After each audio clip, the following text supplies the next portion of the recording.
Truman Kella Gibson, Jr., was an American lawyer, government advisor, and later influential boxing promoter who played a unique and unheralded role in the civil rights movement, primarily as a member of the Black cabinet of Presidents Franklin D. Roosevelt and Harry S. Truman.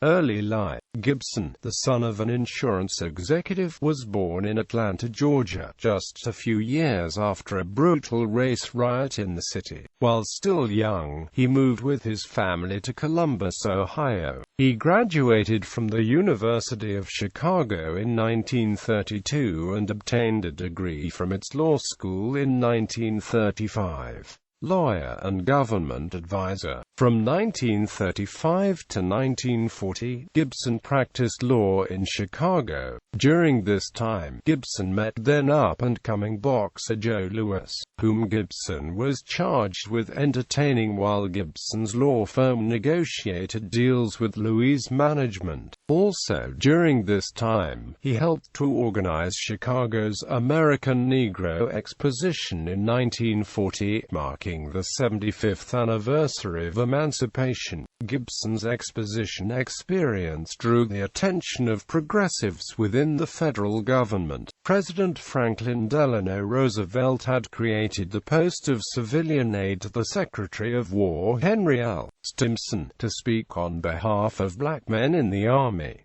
In 1940, Gibson was appointed as an assistant to this newly named advisor, William H. Hastie. Gibson's tasks included investigating complaints from black soldiers facing indignities and sometimes violence during the stateside training. On one occasion, Gibson was instrumental in obtaining decision on the applications of several black officer candidate school candidates from Fort Riley, Kansas, whose OCS applications had been inexplicably delayed for several months.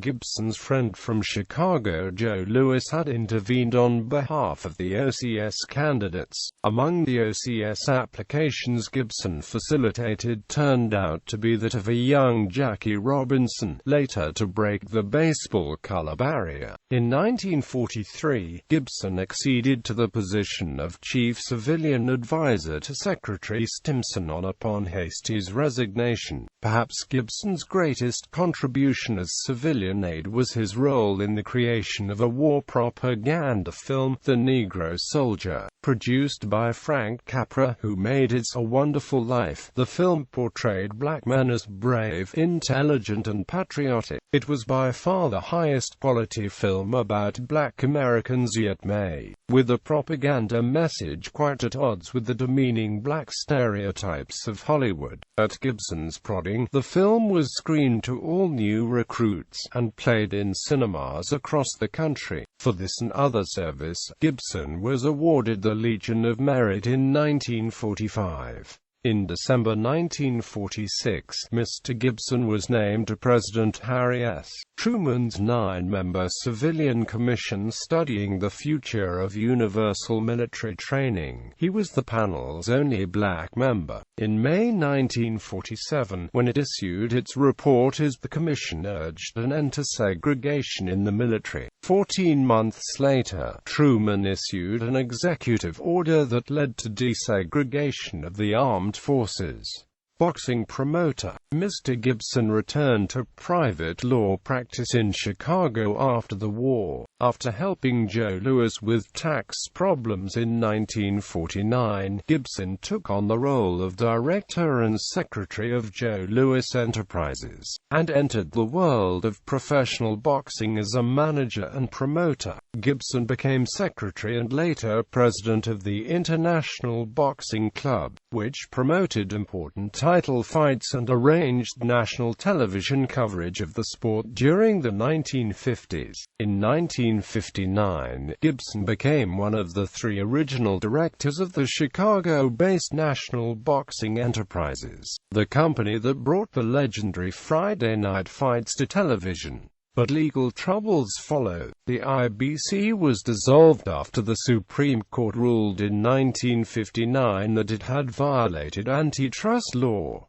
2 years later, Mr. Gibson and 4 co-defendants, Frankie Carbo, once described by the New York District Attorney's Office as the underworld czar of boxing, Louis Stomdragner, Josica, and Frank Palermo, were convicted in federal court of conspiracy and extortion in an effort to siphon off earnings from the welterweight champion. Don Jordan Gibson was sentenced to 5 years probation and fined.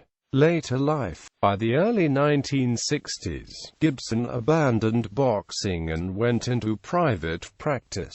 Over the years, he worked with the School for Automotive Trades in Chicago and acted as secretary of the Chicago Land Clearance Commission. He served on the boards of directors of the Chicago Community Fund and Roosevelt University and remained a member of the Cook County Bar Association. Gibson continued to reside in Chicago and practiced law up until his death on December 23, 2005.